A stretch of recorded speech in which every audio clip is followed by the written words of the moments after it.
রাতে ৩টি কাজ করলে জিনেরা ক্ষতি করবে আপনাকে। যদি আপনি এই ৩টি কাজ করেন, অবশ্যই আমাদের আশেপাশে কিছু অদৃশ্য জিন জাতি আছে যাদেরকে আমরা দেখতে পারি না। আল্লাহ পাক রব্বুল আলামিন জিন জাতি সৃষ্টি করেছেন, তবে অনেকে আবার এটা বিশ্বাস করে না। বিশেষ করে চিকিৎসা বিজ্ঞান বলে এটা মানসিক ভারসাম্যহীনতা। জিন বলতে কিছুই নাই। আল্লাহ পাক রব্বুল আলামিন মানুষও সৃষ্টি করেছেন, জিনও সৃষ্টি করেছেন। আল্লাহ তাআলা নিজেই বলে দিয়েছেন। আল্লাহ তাআলা পবিত্র কোরআন কারীমের ভিতরে মানুষের নামের একটা সূরা দিয়েছেন সূরাতুন নাস, আবার জিনদের ব্যাপারে একটা সূরা দিয়েছেন সূরাতুল জিন।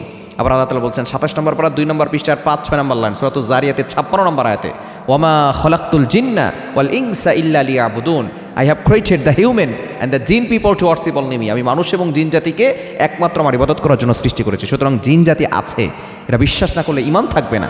এই জিন জাতি আপনাকে ৩টি ক্ষতি করবে যদি আপনি ৩টি কাজ করে থাকেন। ১ নম্বর হচ্ছে, যদি আপনি রাতের বেলা জানালা দিয়ে থুতু নিক্ষেপ করেন অথবা কুলি ফেলেন। হতে পারে কোনো জিন জাতি, তাদেরকে আমরা দেখতে পারি না, অদৃশ্য জিন জাতি। এই পরিমাণ আল্লাহ জিন জাতি তৈরি করেছেন। রাসূল সাল্লাল্লাহু আলাইহি ওয়াসাল্লাম বলছেন, যদি আমরা জিনদেরকে দেখতে পেতাম তাহলে আমরা থুতু নিক্ষেপ করার জায়গা পেতাম না। এজন্য রাতের বেলা জানালা দিয়ে কোনো কিছু ফেললে অথবা থুতু নিক্ষেপ করলে, কুলি করলে অবশ্যই আপনি সতর্ক হয়ে করবেন। সেদিকে কুলি করাটা না করাটাই বেটার হবে, এবং সেখানে থুতু ফেলা, ময়লা ফেলা এটা না করাটাই বেটার হবে। কেননা হতে পারে কোনো জিন সেখানে থাকতে পারে, আর আপনি তার উপরে ফেললে সে আপনাকে আসর করতে পারে এবং আপনাকে ক্ষতি করতে পারে। যারাই দেখবেন যে জিনের আসরে, জিনের দ্বারা আকৃষ্ট হয়েছে, হয়তো রাস্তা দিয়ে হেঁটে গেছে, তার গায়ের উপরে থুতু নিক্ষেপ করেছে অথবা কোনো কিছু ফেলে দিয়েছে, এই কারণে জিন তার উপরে রাগ হয়ে তার উপরে অ্যাটাক করেছে। এজন্য অবশ্যই রাতের বেলা জানালা দিয়ে অবশ্যই সতর্ক হয়ে কাজ করতে হবে। আপনি জানালা দিয়ে কোনো কিছু ফেলবেন না, থুতু ফেলবেন না, আপনি কুলি করা ফেলবেন না, ময়লা ফেলবেন না। এটা আপনি জমিয়ে রাখেন, আলাদা করে এক জায়গায় রাখেন, এরপর আপনি নির্দিষ্ট জায়গায় আপনি রেখে দেন। এটা পরিষ্কার পরিচ্ছন্নতাও হবে এবং এটা রাসূল সাল্লাল্লাহু আলাইহি ওয়াসাল্লামের সুন্নাহও মানা হবে।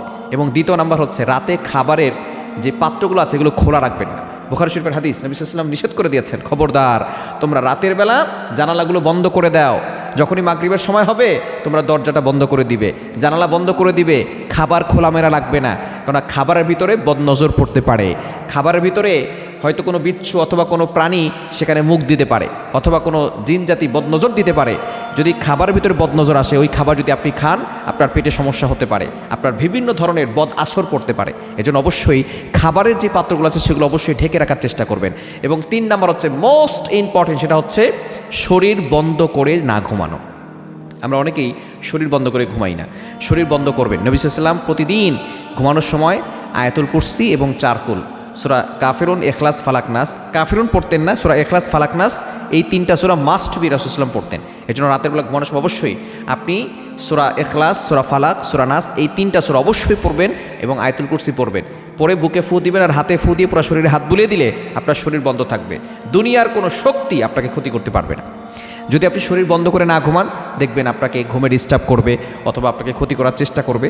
এজন্য অবশ্যই রাসূল সাল্লাল্লাহু আলাইহি ওয়াসাল্লামের সুন্নাহ মেনে চলবেন, দেখবেন আপনি সুস্থ থাকতে পারবেন, ভালো থাকতে পারবেন, দুনিয়ার কোনো শক্তি আপনাকে ক্ষতি করতে পারবে না।